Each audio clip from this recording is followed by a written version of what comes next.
To take another look at the performance of the federal government and its implications moving forward, I'm now being joined on the news at 10 by the Executive Director, Center for Leadership, Strategy and Development, Mr. Otive Igbuzor. Mr. Igbuzor, thank you so much for joining us on the news at 10.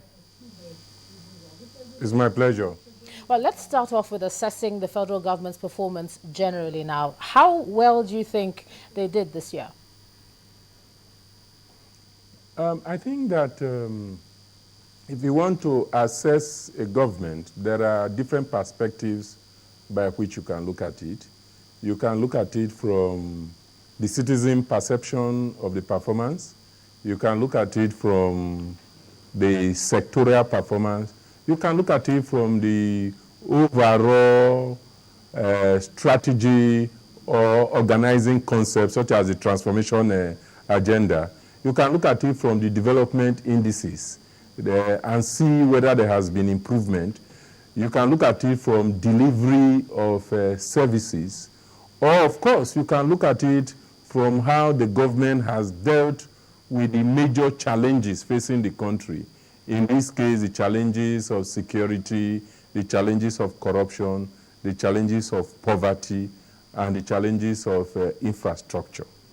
And if you look at all of it from whichever perspective, I think that it's a mixed bag. There are certain positive things that the government did on, for the past 1 year. For instance, that the government signed the Freedom of Information Act was a positive aspect.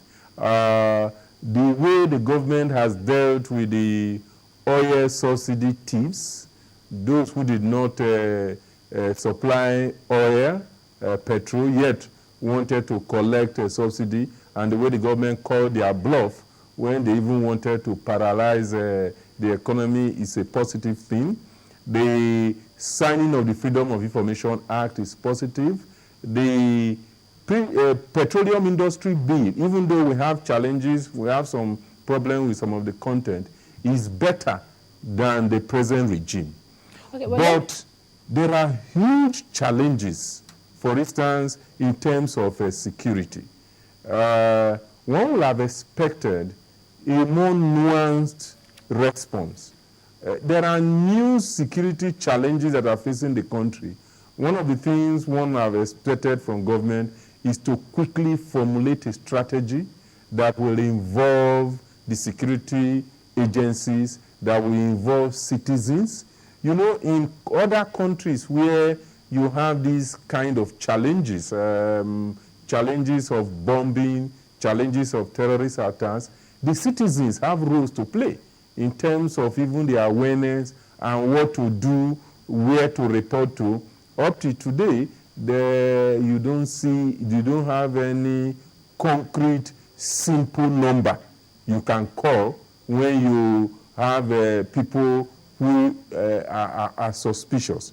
Okay, if you look at corruption, even though from the perception of citizens, government tried to appoint people who the citizens thought were better in terms of the anti-corruption agencies.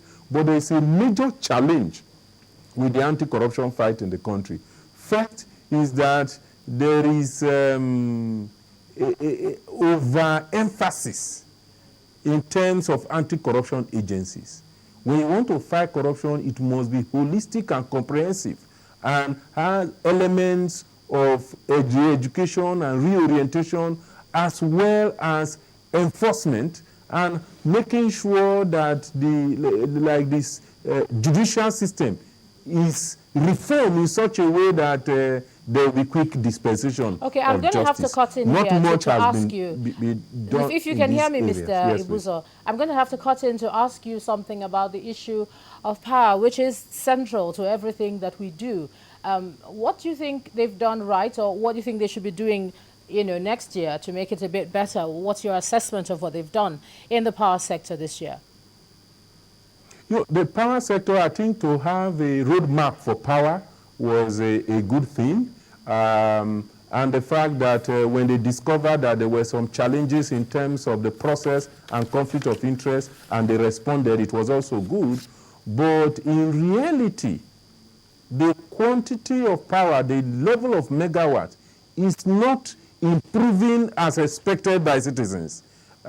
Even though there is marginal improvement in power, we expect more improvement, you know. And I think that and that is one other huge challenge, the challenge of implementation of contracts to ensure that they are implemented on time. You see the east-west road in the Niger Delta, for instance, is still a death trap. So, yes, in terms of power, the roadmap was okay. It is good that there is a roadmap, but there is need for accelerated improvement so that people can see the benefits or the improvement. Because if you look at it, one of the challenges is that it's not solely the Goodluck administration problem. Over the years, there has been neglect of power. That is why other countries are talking about tens of megawatts of power. Yes, Nigeria is still talking about 4 megawatts. Countries like Ghana are having steady power supply, yet we still have a plenty supply. So there is a need to accelerate the process, you know, so that there will be improvement in the power situation.